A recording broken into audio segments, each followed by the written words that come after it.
What's going on, everybody? This is your famous YouTuber, your favorite YouTuber, your favorite educator, so on and so on, Verdi L. Coleman III, and I'm here to tell you that this season finale is a special season finale, and I want to give a shout out to Culturally Conscious Action Educators. It's a group that I'm part of.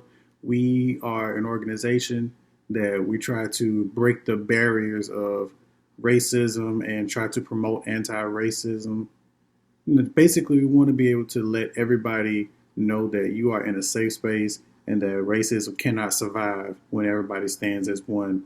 The leader of the organization, Demetria Poe, she is a down to earth individual. She recruited me to be a moderator, and I have seen major blessings, people being healed in this group chat, people being people basically being informed and wanting to take a stand. And it didn't matter what color you were. If you knew you wanted to stand for something, you had an opportunity to do it in that space. And it is still continuing today.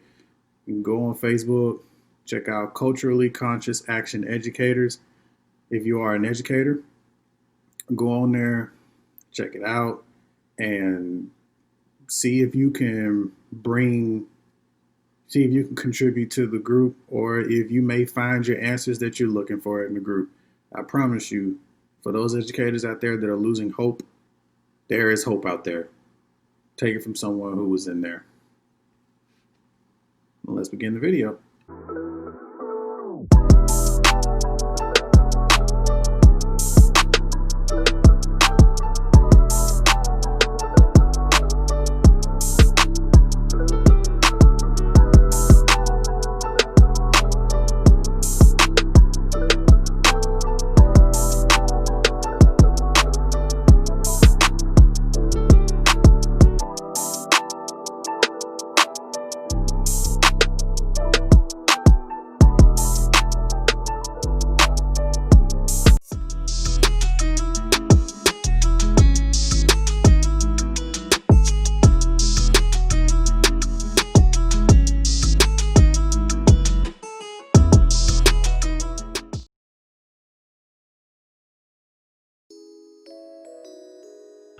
What is going on? It is the season 2 finale of The Road to the Doctorate.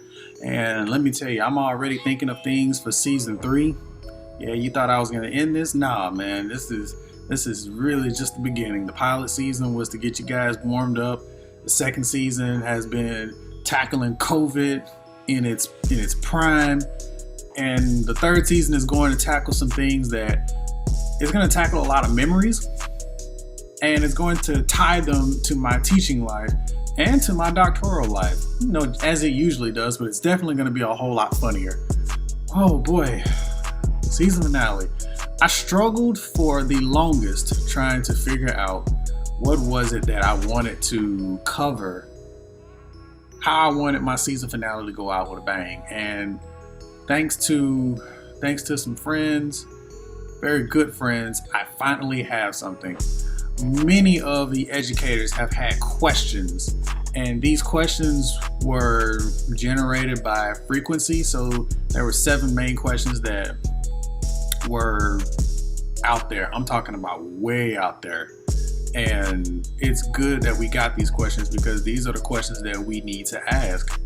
And for today, we're basically going to be taking a survival guide to classroom efficiency. I'm pretty sure that I can come up with something better. I mean, as a matter of fact, I said Mr. Coleman's classroom guide to classroom success. I think there's something like that. You should probably see it in the slide. But the topics that we're going to cover today, there are 7 of them, as I mentioned before. How to deal with racist coworkers, how to deal with racist parents, when is a behavior a medical diagnosis versus a need for structure, how to organize your class, best class management tips, how to organize your classroom library, and how to provide an anti-racist curriculum. So each of these is going to contain something that will help you down the road, or it may help you almost immediately, or it may help you put things in perspective as to what had happened in the past. So with that being said, let's go ahead and get into it. So the first thing that we're going to be looking at is how to deal with racist coworkers. There are three main things that you need to take in consideration when dealing with a racist coworker. The first question is this person worth confronting to begin with? Second thing you need to know, second thing that you might have an option to do, try to pull them to the side and talk privately. Number three, contact an administrator. But in all of these, document everything. Document everything. I cannot stress that enough. So let's break these down. For the first one, let's go ahead and just make this clear as a disclaimer. Dealing with racism as a regular human being is in every growing complex. But if you add our education profession into the mix, it's almost apocalyptic. But these three things will help you be able to deal with a racist coworker effectively and will keep you and your students out of harm's way as far as being targeted with racial slurs, so on and so on. So the first question, it says, is this person worth confronting to begin with? Now, if you want my honest opinion, some people are just not worth talking to because the nature in their personality and how contrary that they may be, even when you are speaking sound knowledge, it'll never sit in their brain. A lot of times it is best to avoid them or set your environment up with your students so they know that they don't need to take in the racism of that particular coworker. Like, you need to have your environment set up to where be like, hey, racism is not tolerated here. And in other words, be the example. Now, if you feel like that you're not going to talk to that person, take notes of everything that you've seen. Like, if you hear them use a racial slur with the intent of being malicious, write it down. Write it down. You may never know how the power of a written document can come later. The option two, try to pull them to the side and talk privately. This can go one of two ways. Most of the time, a lot of people are big and bad in front of a crowd, but when you pull them out to the side, that gives you the opportunity to see them as they are, as they truly are. A lot of people use crowds as a way to boost their own ego, to boost their own morale, or misguided morale for that matter. And with racist comments, with racist slurs, it is no different. There are teachers out there that will literally take an opportunity to take a shot at you in front of your students. But if you can pull them off to the side and talk to them, let them know, be like, hey, this isn't what we do around here. We don't like to use racial slurs. We don't like to do any kind of racism around here because that's not a good example for the kids, because the kids are going to pick up on it and they will begin to disrespect us as a whole. So normally, 90% of the time, the person that is dealing with that, they may not even realize that they are using racial slurs. That's gotta give them the benefit of the doubt. But if they know that they are doing that, but they don't want to change, that is where we go to option number three. Contact your administrator. If you realize that options 1 and 2 are a bust, look, contact your administrator, because they have the power to put things in place that you can't. As bad as it is to say, they have the power to make things happen that you can't. And remember, in all things, have documentation. Documentation stands a whole lot stronger than the words that come out the mouth. I make it my business to document everything that I find suspicious, everything that I find is just not right. Because a lot of times what will happen is somebody will go and say something and you will be in the right. You will be correct.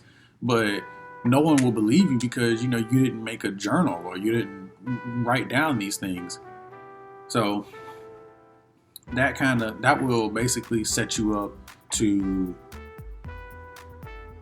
limit the amount of racist slurs that coworker is going to say, or even eliminate it altogether. The next one, how to deal with racist parents. I think this one is probably more difficult. Why? Because racist parents have a power that racist teachers don't.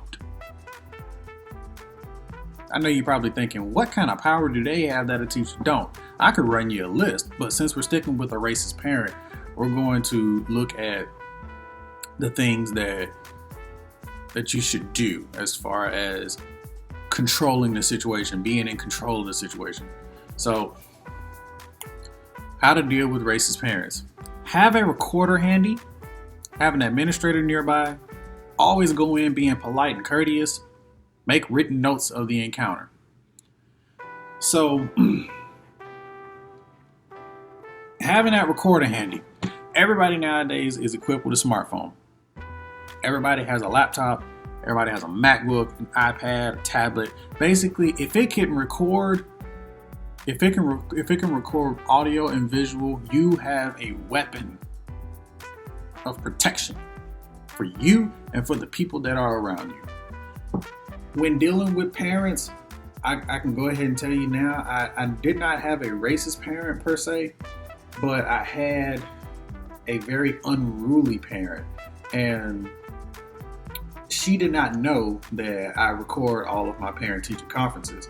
So as the administrator left, she began to say some things that were very unruly, very unsightly, and I waited until near the end of the conference to make a note of things, saying that Miss Such and Such, I would like to, implore to you that what you said earlier in the absence of the administrator was not polite. And the administrator had no reason to doubt me. However, it was good that I had a recording of it, because if I didn't, it would have made the story much harder to convince for that administrator to believe. So I always encourage you, keep your recorders on you. Make sure that you are making those notes as you are in the parent-teacher conference. Now, am I just going to say, have it all out there like, no, be discreet. Discretion is your best friend, especially in the world of education. Discretion, discretion, discretion. Use it. All right. Speaking of administrators, like I said, have an administrator nearby. All parent-teacher conferences are supposed to be supervised by an administrator. The administrator sets the standard of the atmosphere and ensures the safety and mutual cooperation between you and the parent. Now, one of the most noted fears that we as teachers have to deal with, that I deal with in particular, is that I don't feel safe in a room with just me and the parent. I don't. Yes, I'm a very charismatic individual. I can speak pretty well, but you put me in a room with a parent, especially if I have a feeling that they're going to be unruly, I'm going to fold. That's why I must have my administrator with me. Whew. Again, in the event that you are unable to have your administrator in the room with you, or they step out, have that recorder already going. Because those parents are not going to say racist things in front of the administrator they're going to say it to you while the administrator is there. They will have a better chance of taking a jab at you like that when they leave. And so when you realize that, just the racial slurs are going to hurt. Yes, they are going to hurt, but be careful not to let your emotions overtake your professionalism. And with that, it pretty much gets easier over time. You learn, like, okay, this parent is coming in, she's gonna have racist comments to say. But when you gather up enough evidence, you can let that person know, be like, hey, this behavior that you've done, it's not right. And the administrator will be able to do more about that situation than you ever will, as long as you give them the equipment that they need, the resources that they need to take care of that.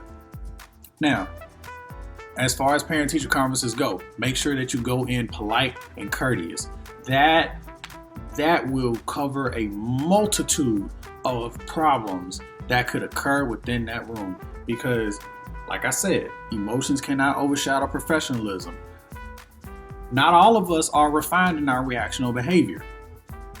For me, I'm not totally at the point where I can just take some brash words from a racial slur from a parent and be okay with it. I may not want to slap you across the table, but I definitely would probably find myself saying some words that I shouldn't say as an educator. But when you do, your administrator is going to, when you do prepare yourself correctly, your administrator is going to recognize that, hey, he went into the fire, took the fire, came out with a few burns, but still maintained their integrity. And in case you guys are wondering about that integrity thing, you can check out season 2, episode 6 about our integrity.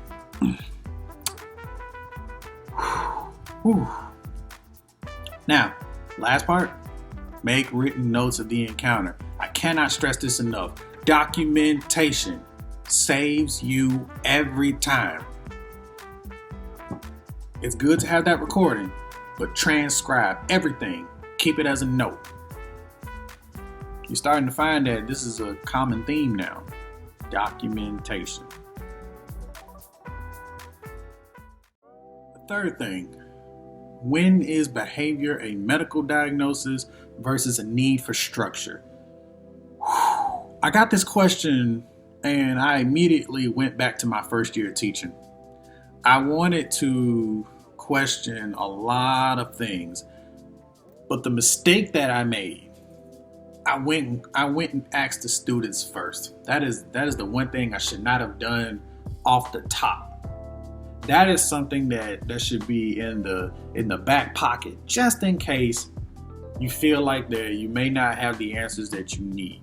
Now, you can use your student responses as verification when you ask one of these 3 people: your administrator, your caseworker / paraprofessional, and the parents of that child. Naturally, these are the 3 people that you're going to want to ask, and they are politically correct people to speak with about determining a medical diagnosis and implementing behavior structure. Now, on first appearance, some students will throw you off the game. They will make you think that it's a medical diagnosis and that it can't be helped. And then, us being naive at that time, we're going to want to be like, oh, that person is like that. But no, this is one of the instances you cannot give a benefit of the doubt. You got to ask questions. If you don't ask questions, you will never know. What you don't know in education will hurt you. Now, as I said, the other students are an unofficial 4th resource. Now, which students do you take their resources from? Naturally, you're going to want to talk to the ones that are most honest. If they come to you and tell you, be like, hey, sir, this student really is this, and this. He's been having these problems ever since elementary school. And if they can actually give you chronicle information from like 2nd to whatever grade, and then it lines up with the paraprofessional's records, that's a pretty good student observation. And then that could be a good 4th official politically correct person to talk to. But until that information from that student lines up with the other 3, then don't you take it at face value. Now, if it turns out that it is not a medical diagnosis and that it's just a behavior issue, the first thing that we're going to want to do is that we're going to want to pull that student to the side. Be like, hey, I don't know if anyone has ever dealt with you before on this, but this is something that we need to talk about now, because this kind of behavior is not tolerated in this class, and so on. If that does not work, we hit up the parent. Let the parent know what's been going on. Show her the documentation that you've had. And if the child's behavior does not change afterwards, this is when we kind of do a collaboration with the paraprofessional and the administrator. I normally would suggest that you would do that a separate process, but nowadays I really suggest that you do these together because some children may qualify for an IEP or an individualized education plan for those of you that are new to the education game. Some children may qualify for that, but never suggest that they need an IEP. Never be the one to suggest that because you can be held liable for it. Fourth, let's talk about organizing the class. How to organize your class. Class organization can be easy or difficult based on the teacher's personality and the organization skills themselves. Now, one of the suggestions that I had received was to basically set it up based off of difficulty level. I actually found that to be quite helpful. When I was organizing my classroom some years ago, it was taking the easiest thing first, knocking it out, and then at one point in time, I started to do the most difficult thing and then work down to the easiest thing. I have found that both solutions do work for me, but you must find out what works for you. So let's take a look at 3 things that you must do in order to be able to efficiently organize your class. Determine the order. Determine the order. How are you going to do things? What order are you going to do it? Then you're going to begin in sections. Basically, like if I want to start at this quadrant of the classroom, I will do that, then move on to the next quadrant, so on and so on. And third and finally, please make sure you set those timing checkpoints to prevent serious fatigue and overworking.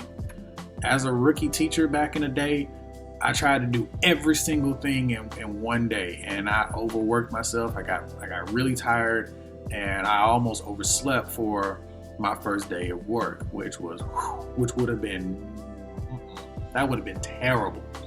So remember, terminal order, start in sections, set time and checkpoints to prevent serious fatigue and overwork, and take those breaks. You are not Superman. You are not Superwoman.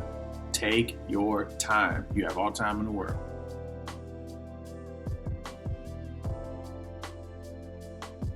Number 5, best classroom management tips. In the 5 years that I have taught at the time of recording this video, there were a numerous amount of classroom management advice that experts have given me, those that have worked with me have given me. But we all know that it's not as easy as cutting out the cookie. So with my experience from the class and several other classes that I've observed and witnessed between veterans of 10 to 25 years, I created this acronym that would basically guide you through the rest of your teaching career as long as you're in the classroom. The acronym is called STANDS, and each of them has a letter. Each of them has a letter that means something. First part is to set the tone. You are the teacher. The students need you. They need your knowledge. They need your instruction. They need your guidance. Set the tone. Let them know up front. Be like, hey, I'm the teacher. You're the student. We're going to work together, but you're going to follow my lead. And you may have to end up making an example here and there just to show students that you're not playing, which is where the T comes in. Take charge. Do not be afraid to have to put your foot down on somebody. I made that mistake a couple years in my teaching because I'm a naturally soft-hearted individual. But as long as you're able to put that gavel down early on in the game, there will be no worries about having to have behavior issues as far as a cluster. You may have 1 or 2 that want to misbehave, but you won't have it as a cluster problem. All right? A, activate your atmosphere. There's a difference between setting your tone and activating your atmosphere. When you set the tone of your classroom, like what is said, what is tolerated, That's where you're going to get all that at. Activating your atmosphere is letting your students know that you love them, letting your students know that this is a safe space, that they can come to you and talk to you about practically anything, and that you will do your best to get the job done, help them, or get somebody that can help them. Because atmosphere matters. Atmosphere matters, especially in the classroom, because sometimes your atmosphere is the only atmosphere that they ever feel safe in. All right. N, nullify and redirect negative behavior. Again, you're going to have some people that are not going to want to follow the rules. This isn't just with children. This happens with adults too.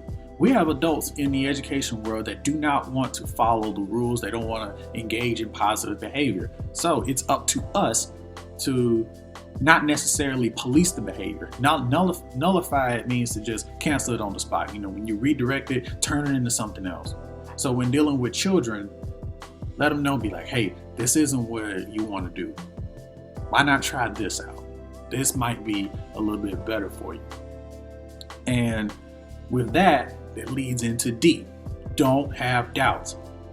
One of the biggest things that I suffered with, I had doubts about my methods coming into, year 1, year 2, year 3, year 4, year 5. I had doubts every year about something. But after convening with several teachers, having them remind me that it is an ever-growing, ever-changing process, there should be no doubts about our methods working. We shouldn't have doubts about that, because we are the master adapters. We can adapt anywhere and everywhere that we need to. So there's no room for doubt. If you know in your mind that you're a great teacher, you're a great educator, you can go in and handle everything that you need to handle. Finally, the S. Stay firm, fair, and consistent. Whatever rules you put down, stick to them. Don't deviate from it at all. Because the moment that you deviate from it and you start making special cases for people outside of things that cannot be helped, students will question your judgment. They will question your rules. They'll question your authority, and that creates chaos all the time. It is without a doubt the worst thing that you can end up having happen to you as an educator, especially in your first 5 years.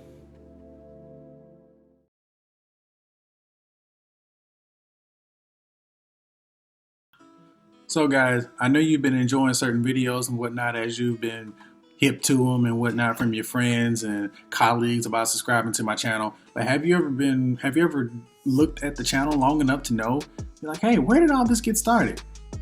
Again, check out the original playlist for Road to the Doctorate Season 1. Road to the Doctorate Season 1 is a pilot season that will basically get you guys started to understand how I got to where I am now, and you can journey with me through all of the things that I went through, the breakdowns, the doubts that I've had, everything that you dealt with. And each time you subscribe and share, that gives somebody else an opportunity to be able to hear the story and get what they need in order to do better as far as an educator or just as a person in general. And I also appeal to high school students, I appeal to college students, because they are out there in the midst with us. So go on there. As you go on there, you check out Road to the Doctorate. Once you see that in the background, you're going to want to hit that playlist. Hit that playlist button, and you see Road to the Doctorate Season 1. Beautiful playlist. And just get you some popcorn, some food or whatever, and sit back and just watch my pretty face all day.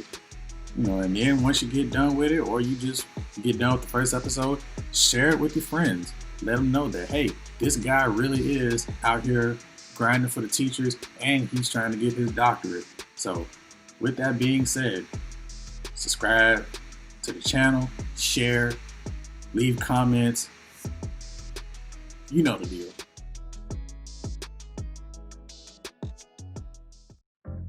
Welcome back. Hope you guys enjoyed my little ad. Put it together.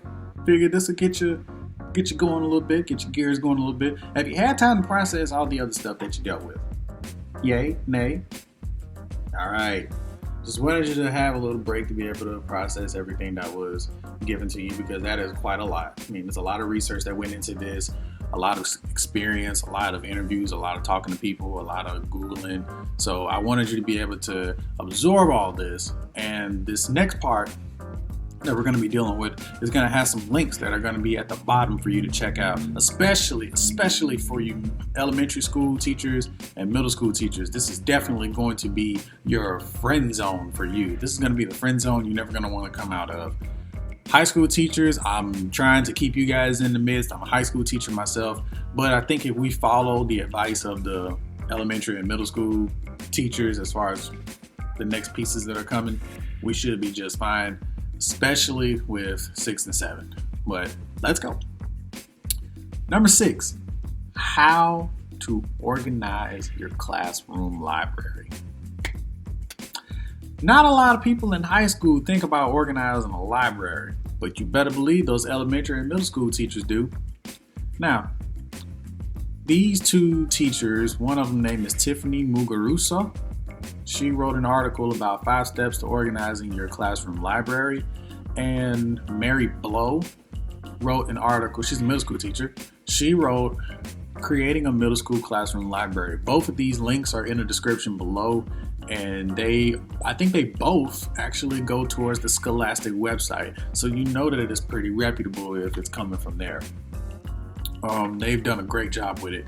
We're going to break them down. First up, we're going to look at the elementary system. Create a library system. When creating a library system, you're basically setting up how you want things to be organized. Then you're going to have to get those containers. Those containers are going to contain your books. Now, you can use different labels. Well, you have to create the labels first. Then you can use different labels. And these labels are going to be kid friendly because you need your students to be able to know, be like, okay, kids, we're going to look at books about letters today. We're going to look at books about numbers. These are the kind of labels that you're going to want to take into consideration. All right. Now, build your library. Build your library. Once you've had your library system set up, once you've had your labels made and organized, it's time to go get those books. And that actually leads up to the next part of the slide. I say slide, but you get the idea. This leads up to how to organize your classroom library in middle school level. Now remember, this is Mary Blow. She wrote the article about creating a middle school library, and some things that she suggested was to collect books through rummage sales, Scholastic Book Club, or have students donate a book, with parent permission and whatnot. We call that leaving a legacy. Also, when you are organizing your library, there are 2 ways that you can do it. You can level your library by arranging them by genre, or you can level the books, arranging them by grade level. I find that it is easier to do it by genre because when you're doing it by grade level, you're given the indication that, okay, I may not be good enough to read the sixth grade book, even though I'm on a 4th grade level. I'm at 4th grade reading on the 6th grade level. So organize it by genre. It won't hurt them to read something in advance, and if they have questions, they are definitely going to Google it or ask you. But keep those things in mind. And as I said, the links are in the description below. Like I said, unfortunately, high school is not much to help you out with organizing your classroom library. But if you follow the advice of the elementary and middle school, you should be handy dandy, ready to go. Alrighty. How are you guys doing? I know you guys are almost about to pass out. But don't pass out on me yet. We're almost there. The final question was how to provide an anti-racist curriculum.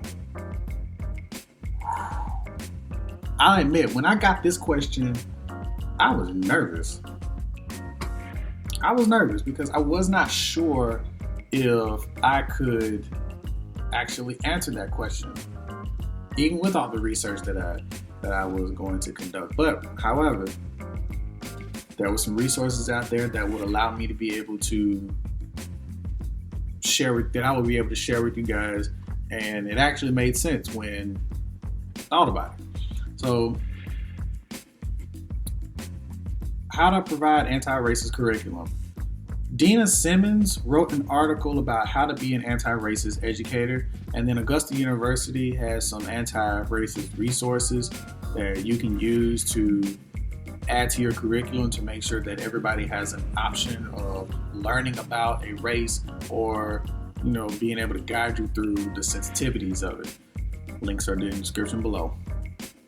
So in Simmons' article, it provided 6 steps in order to be able to, first and foremost, set yourself up as an anti-racist educator. Because first you need to become an anti-racist educator in order to teach anti-racist curriculum.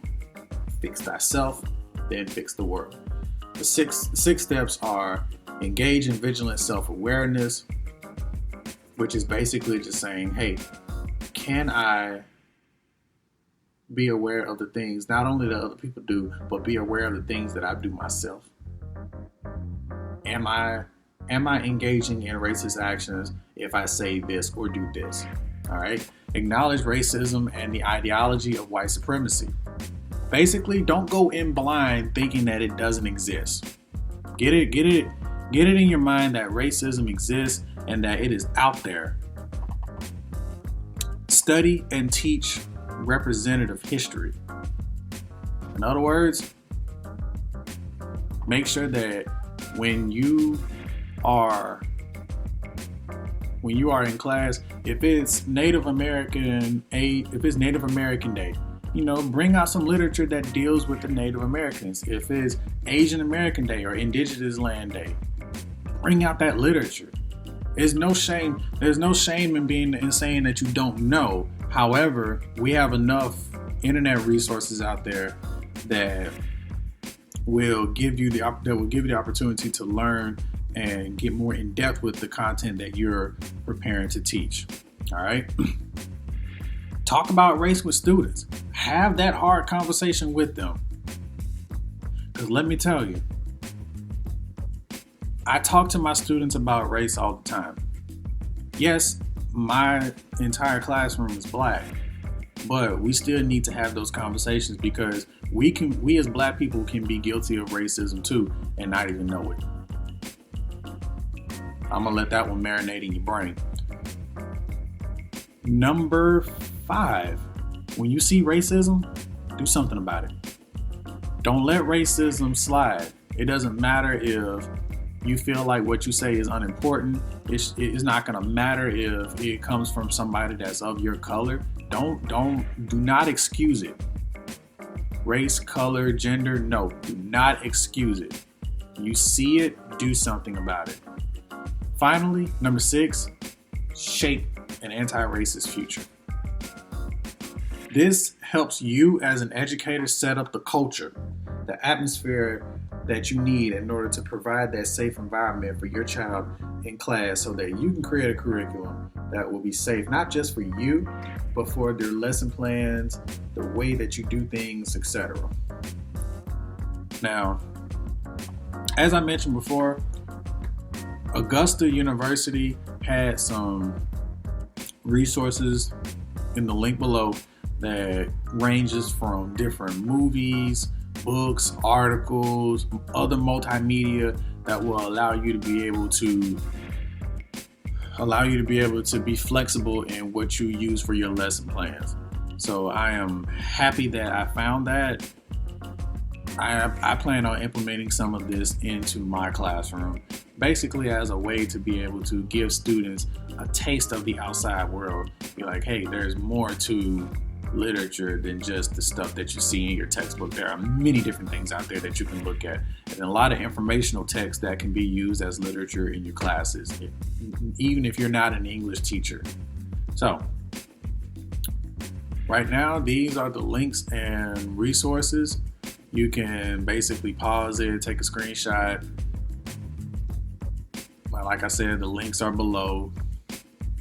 And finally, you know, I'm always, thank you guys. I really hope you enjoyed the video. I'm always wanting you guys to please subscribe to the channel and share the channel and video with other colleagues. Follow my social media. Let's get to talking. Let's communicate. If you have things that you wanted to talk about personally, I'm right here. I'm usually tied to my phone, and I will stop my game to basically talk to you guys, text you guys, whatever.